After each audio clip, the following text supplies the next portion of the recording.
then we'd get home at night or whatever, and he would drain it. Because you didn't have antifreeze. No, you didn't have antifreeze then. And the other thing we didn't have, cars didn't have heaters in those days. And I remember the lap robes that we had, one of them was made out of the skin of one of the horses that had died. So you basically covered up like with blankets Yes. when you went in the car. Yes. And the cars, at least back in those days, they didn't have, they weren't modern. They didn't have windows. We had side curtains that you put on in the wintertime. And then, and of course, that was why we had to have covers in the wintertime when we would go somewhere in the car. In the summertime, you would take the side curtains off. And you didn't have windows then to roll up that just blow through the wind or the rain, whatever. So there was no windows No, there were in no the windows. sides, but there was windows in the front. Just a A windshield. windshield. Just a windshield. So it was always just open air. Open air, right? Was there one of those buggy seats or whatever they call that that sat up, that was outside in the back? No. Jump Not- seats or whatever they call them. The car. Rumble seats. No, there was two seats just like cars are now, and I think they were closer together. What kind of roads did you drive on back then? Was it all gravel or dirt? No, there was all dirt. Dirt roads in the wintertime, or when it rained, sometimes you couldn't go. But the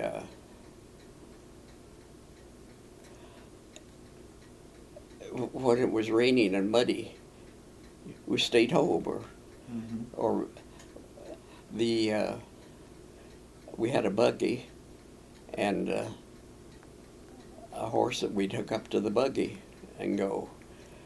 And we had what they called carriages, and it would be two-seated. And usually you had two horses hooked to it. And I remember that going to church in the carriage, and I'd always have to sit in the front seat between Mom and Dad, and George and Mary and Jeanette sat in the back seat. And that was just open air, so if it rained, you got wet. You know, if it rained, yeah, it was open air. Well, they had curtains that they could put on it in the wintertime. So it had a roof. Oh, yes, it had a roof. And it had the roof you could put down if you wanted it open air, and sometimes in the summertime when it was nice, they would. Now, as you grew older, you went in, did they have such a thing called junior high like they do now? No. So you went basically from grade school Grade school to 4 years of high school. to high school. So grade school was all the way up till ninth, eighth. Yeah, grade. it was all 8 grades in the grade school. And And where did you go to high school? I went to high school in Effingham at Atchison County High School. It's the only high school in Atchison County except the one that's in Atchison. And did the one in Atchison exist then? Pardon? Did the one in Atchison exist at that time? And you just went to the closest one?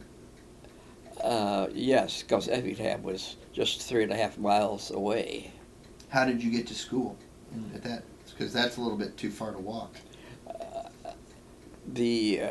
At that time when I was in high school, of course, we had cars, and we had neighbors that drove to school, so I rode with them to high school all 4 years. The first couple of years that I went, was Louis Westerman. He was 2 years ahead of me in school, and I rode with him. He drove a car. And the last 2 years, I rode with a couple of neighbors, girls that drove. What kind of, so the Model Ts were long gone by this time? Or were they still out on the road? But They were still out on the road, but he had what they called a Model A Ford, and it had a battery. had a battery and everything, and it had roll-up windows. Is that did your dad eventually get a Model A? No, he bought a Dodge touring car. So he went from the Model T to a Dodge Touring. Right. What year was that? What year is it? Like a 1920 Dodge Touring or Let's see. 30? It was probably about 1925 or 26. So this was before the Great Depression, though. Yeah. A little bit. Well, we were really into the Depression then, but it wasn't as bad as it got later on. Okay. The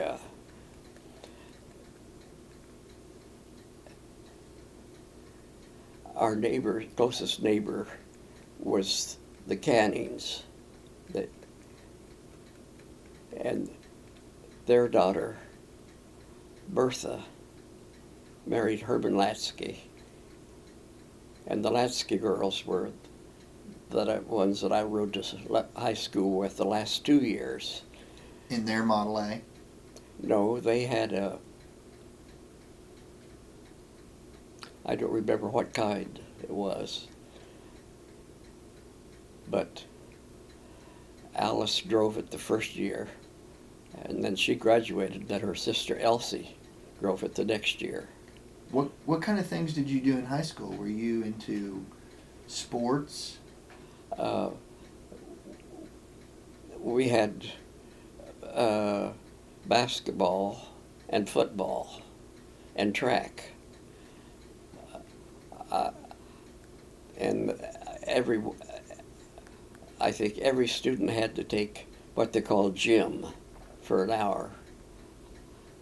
And it could involve whatever you would do in gym. I remember one year, I think my freshman year, we were having to dive over kids. There would be maybe stretch one out, start with one on the mat, and you'd have to dive over, and then he'd add another one, and you'd have to over them. We got up to 5, and I dived over that one. I didn't land right, and my nose came up and my knee came up and broke my nose. I didn't know that. Did you ever break any other bones your whole life? No. That was it? That was it. I bet that didn't feel very good either, did No. it? I've heard it, broken nose doesn't feel Well, good. it practically knocked me out. Did you play, so when you said there's football and basketball, did they have like basketball teams outside of gym? Yes. So they actually... Yeah, they had gyms. My high school belonged to what they called I think the Big Six at that time. There were 6 different high schools. We had one at Horton, one at Hiawatha, one at Sabatha, one at Seneca, and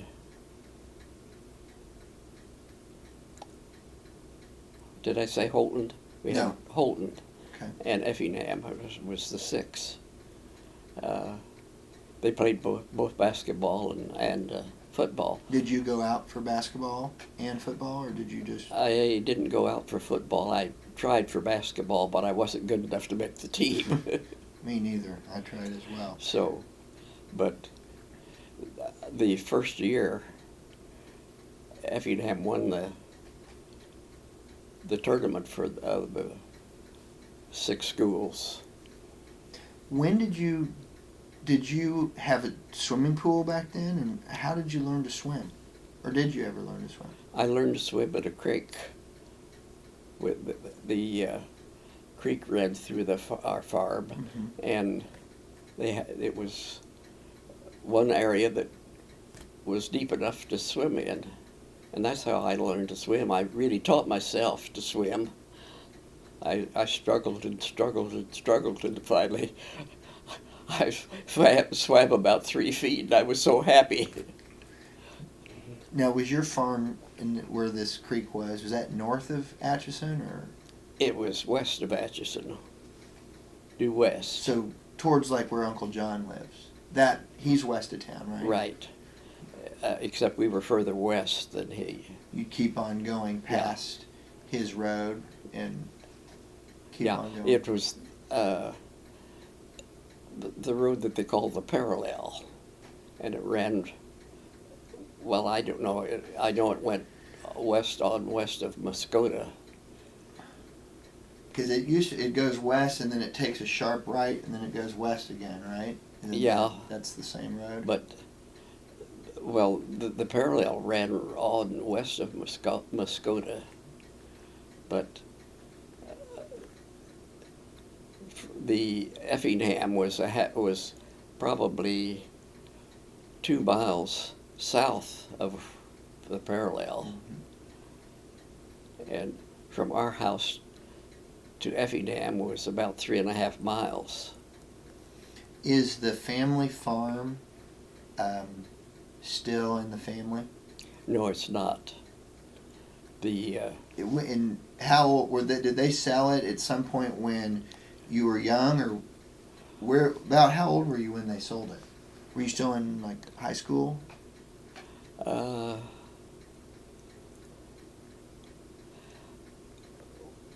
can I back up just a bit? Yeah.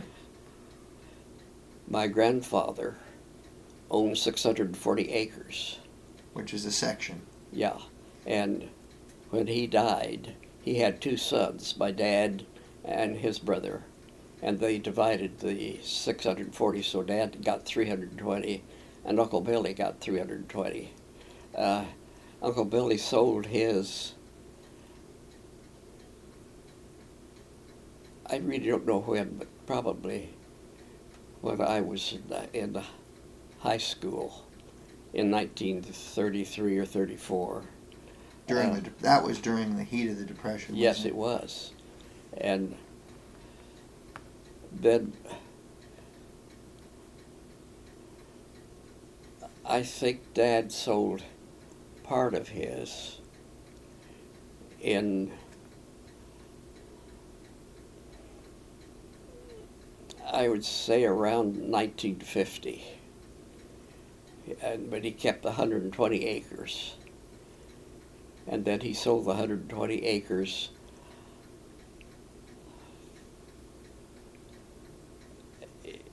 probably 1990, somewhere in there. So quite a bit later. Yeah. Well, he sold it, I think, No, 1990, because he died in 1970. in 1970. So he sold it in the 70s or in the early 70s. Yeah, probably. Mm-hmm.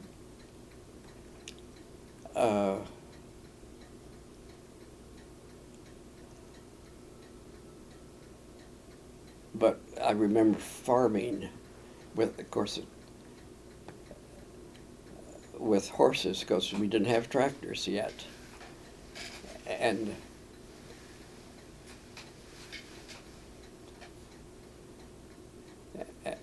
I remember we would if we had wheat, we'd have to cut it with a binder, which would bind it, and then you'd go out and shock it in the field. And then, Shocking is like just bundling it together. yeah, you would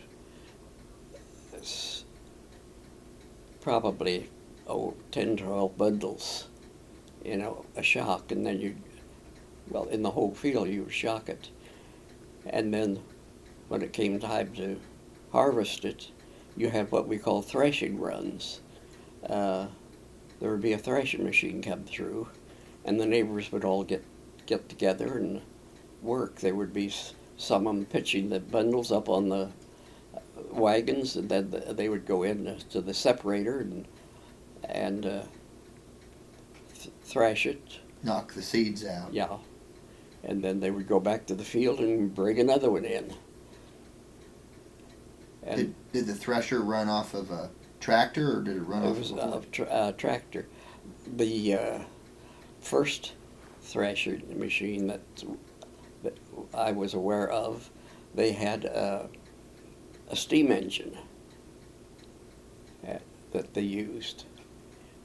And then later on they had a tractor that ran the thrashing machine. With those big wide belts that. Yeah, they'd have a belt. Oh, the belt would probably be 20 feet or so from the thrashing machine. Now, as you grew up, when you first remember your earliest memories, you probably didn't have a tractor. Do you remember when you got your first tractor?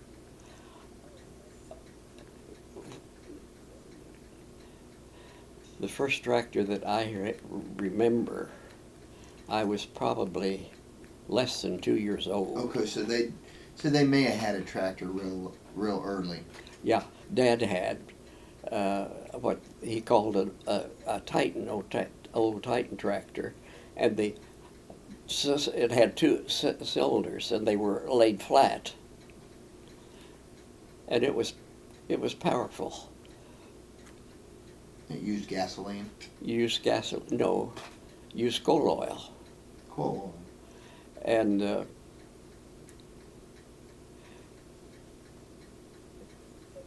Dad built a implement shed back in the field where we first lived, and then when they moved out on the road, he hooked up this Titan tractor to the shed and pulled it over to the new house. And I didn't know for quite a few years I had this shed. It was a tool shed for keeping tools in, that he had built it, and that I found out that he hadn't moved it. I saw it in the picture, and we'll. Yeah. You showed it to me in that picture. Yeah, right. And so then, after he had that tractor, he got more tractors. Yes, then the first tractor after that I remember was an old Fordson tractor. Fordson? Fordson. So like a Ford? It was Ford, but they called them Fordsons. Fordson. And we used it for plowing. And of course, then we had combines to combine the wheat, and it would pull the combine. And then he bought a Farmall tractor, which you would use to plow corn with, or plow your ground for the wheat, and so forth. So is that as far as your dad was concerned, that was his major profession as a farmer? Yes. His whole life? His whole life, right. He farmed. Dad Dad, raised, well, in that thing that Mary wrote up, his mother decided that her sons should have a college education, and she milked cows and